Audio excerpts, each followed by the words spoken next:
Então chegamos mais uma vez aqui na sua telinha, tá? Miguel Oliveira é expulso dos Gideões Missionários dos Últimos Dias, o maior evento evangélico existente aqui, pelo menos no nosso Brasil, que atrai milhões de pessoas. Exatamente, ele é expulso dos Gideões e acusa o pessoal de ser agredido pelos seguranças. E o pastor Marco Feliciano vem defender o Miguel no altar dos Gideões. Isso aqui é muito sério. Eu vou expor uma opinião um pouco diferente do que eu tenho comentado aqui. E assista esse vídeo que você vai ver o que Marco Feliciano falou em cima do altar, tá? Então, se inscreva no canal, deixa o seu like e vamos para o vídeo. Miguel Oliveira relata o que aconteceu com ele ao tentar entrar no Congresso Gideões 2025. Coisa para vocês.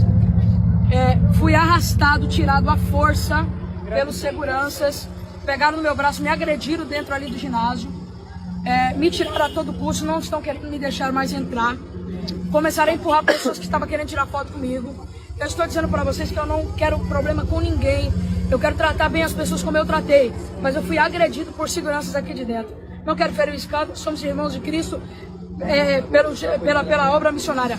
Mas fui desrespeitado aqui, viu? Desrespeitado, agredido, e eu não vou desrespeitar ninguém. Pastor Marco Feliciano relata que Miguel Oliveira bateu na porta de seu quarto no hotel em lágrimas. E no púlpito dos Gideões, Marco Feliciano defende Miguel Oliveira. Então vamos defender a nossa turma, vamos defender a nossa fé. Você não vai encontrar na internet feiticeiro falando de feiticeiro. Você não vai encontrar na internet muçulmano falando de muçulmano. Você não vai encontrar na internet nem petista falando de petista. Mas você encontra na internet crente falando de crente. Você encontra assembleiano falando de assembleiano. A internet acabou dando vez e voz para muita gente que não merecia ter. E isso tem destruído vidas. Ontem à noite, pastor Gilmar, era 11h30 da noite, bateram a porta do meu quarto no hotel. Eu achei que era o Roberto que ia me levar comida lá, né? Porque o Roberto sempre me leva comida esse horário. Quando eu abri, um menininho lá, desse tamanhozinho assim, olhos cheios de lágrima. Eu falei, eu acho que eu te conheço. Ele disse, sou eu, pastor. Eu falei, quem? Eu falei, eu não lembrava o nome dele direito. Ele falou assim, meu nome talvez você não vai lembrar, mas você vai lembrar, The King, The Power dele. Era o jovem Miguel. E se tornou motivo de muita chacota na internet. Fizeram funk, fizeram um monte de coisa, pegaram um monte de imagens, personagens, por conta do tic-tic, tac-tac, The King of the Power dele aí. Isso tomou uma proporção gigante, tá? E eu olhei para aquele menino na hora, eu me vi com 15 anos de idade. Eu tenho um vídeo na internet eu pregando com 15 anos de idade. Talvez eu só sobrevivi até hoje porque naquela época não tinha mídia como temos agora.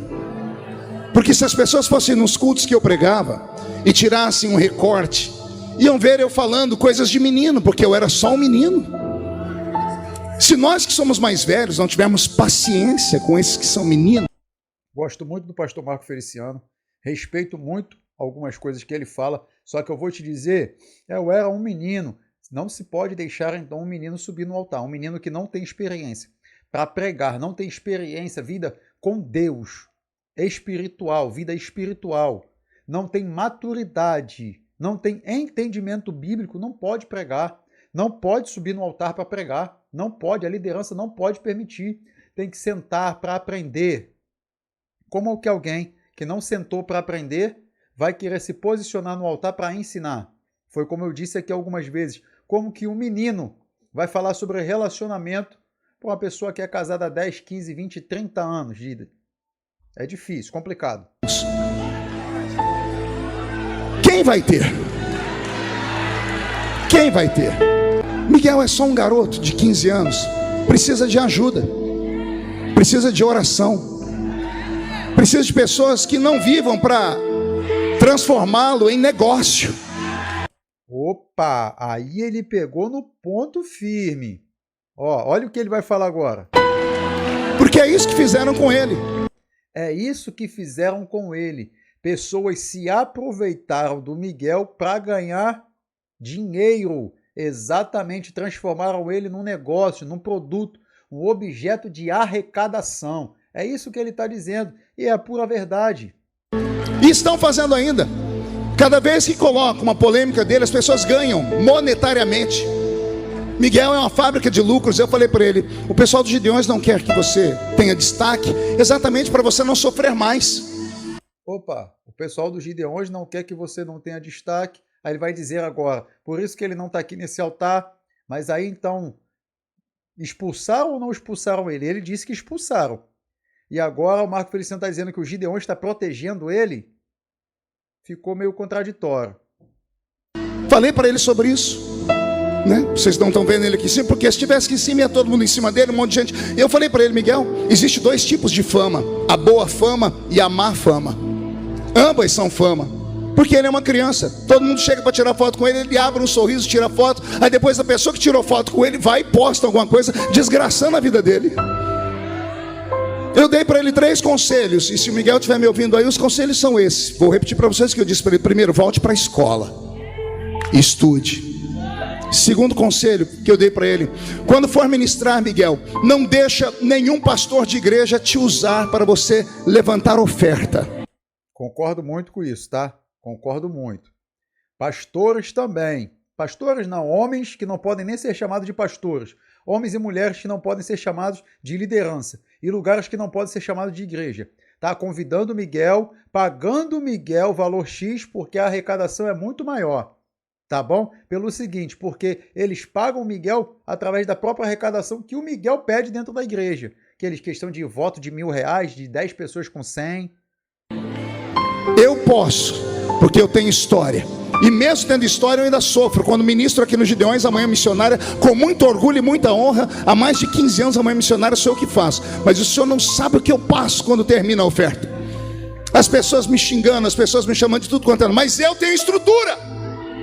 Eu sou um homem de 50 anos, ele é um menino de 15. Eu atendi em Brasília semana passada uma mãe na Comissão de Direitos Humanos que a filha dela de 13 anos se suicidou por causa de internet, por causa de bullying. O que as mídias e essas pessoas que vivem como urubus estão fazendo com Miguel é isso. Estão destruindo a alma desse garoto. Ele é perfeito? Não, não é. Ele faz coisas erradas? Faz. Quem é que não faz? Você que tem 200 anos faz. O que é mais fácil, matá-lo ou ajudá-lo? Então vamos ajudar Miguel, vamos orar por ele. Eu acho legal o que o pastor Marco Feliciano está falando. Poderia ser numa rede social, mas de repente não em cima do altar, que deveria ser usado para pregar a palavra de Deus e não para ficar defendendo o Miguel. Ele poderia fazer um vídeo sim nos seus canais e defendendo o Miguel Oliveira, mas o tempo que ele está aqui em cima deveria ser aproveitado para pregar a palavra de Deus. Vamos pedir a Deus que estenda a sua mão sobre ele, vamos pedir a Deus que dê a ele força. Miguel, pastor, o pai não é crente, a mãe está com câncer faz 5 anos, e a única irmã que ele tem é feiticeira. Esse é o menino que o Brasil persegue hoje. Esse é o menino que as pessoas querem destruir e acabar. Então, em nome de Jesus, nós vamos orar pela vida dele. Terceiro conselho que eu dei para ele: se for em alguma igreja pregar, se te convidarem e te aceitarem não ministrando oferta, não deixe que ninguém use celular no culto. Ué, mas como assim? Como assim? Se ele não tem nada a esconder, se ele prega a verdade, vive a verdade, fala a verdade, por que ele vai proibir alguém de gravar alguma coisa? É aí que é estranho. Tem gente, vou proibir porque eu posso falar alguma besteira, a pessoa vai pegar e fazer um corte. Se ele falar por engano, é uma coisa. Só que se ele falar tendo ciência de que é errado, é outra. Porque tudo que filmarem vai te dar problema de novo. E a última coisa que eu pedi para ele de coração: mergulha por um tempo. Se esconde por um tempo. Por um tempo, deixa a internet esquecer você até aparecer outra coisa. E o futuro dele será grande se ele ouvir esses conselhos. Quem sabe um dia Miguel não vai estar pregando aqui. A igreja diz um amém por isso? É assim que os crentes agem. Vale ressaltar que o pastor Eliseu Rodrigues ofereceu ajuda a Miguel Oliveira, mas encerrou suas aulas teológicas porque Miguel Oliveira preferiu continuar com as muitas agendas pregando pelo Brasil e não quis parar para ouvir e aprender. Eliseu Rodrigues chegou a escrever: Paz do Senhor Jesus a todos. Como publiquei que auxiliaria o Miguel com aulas teológicas, anuncio aqui o encerramento desta tentativa devido aos muitos compromissos assumidos pelo mesmo, como agendas, viagens e podcasts. Sem tempo, método e regra, é impossível ter êxito no estudo teológico. Quando o pastor Eliseu começou a me ensinar a mentorear, que ele é um mestre, isso é fato. Teve um comentário que eu olhei assim, cara, eu falei, cara, que coisa ridícula. Por exemplo? O cara pegou e falou assim, ó, Miguel, é bom você parar de pregar. É bom você ficar aí uns 2 anos sem parar de pregar, só aprendendo, depois você volta a pregar. Assim, cara, então... Falou certo. Senta para aprender. Falou certo. Concordo com o comentário do rapaz que comentou a respeito disso. Acho certo. Se você sentasse, saísse dessas agendas, podcasts, de ficar aparecendo aí como um pregador que você ainda não é, você poderia verdadeiramente sentar, aprender aí com teologia ou com as pessoas que são grandes pregadoras aí, que têm vida com Deus, porque tem um monte de pregador aí, tá? Que não tem vida nenhuma com Deus, sentaria para aprender, seria mais louvável. Primeiro eu preciso... Cara... É uma coisa assim que... É pessoas que querem proibir o altar. Você fica lendo comentários? Com certeza. Você lê os comentários? Com certeza. Primeiro que aqui é o meu celular. Toda notificação aparece aqui. E parece que tem um demônio no Instagram que só manda pra gente o comentário ruim. Aqui eu me encaminho pro final, te dizendo, vira essa chave na sua vida, Deus te abençoe e até o próximo vídeo.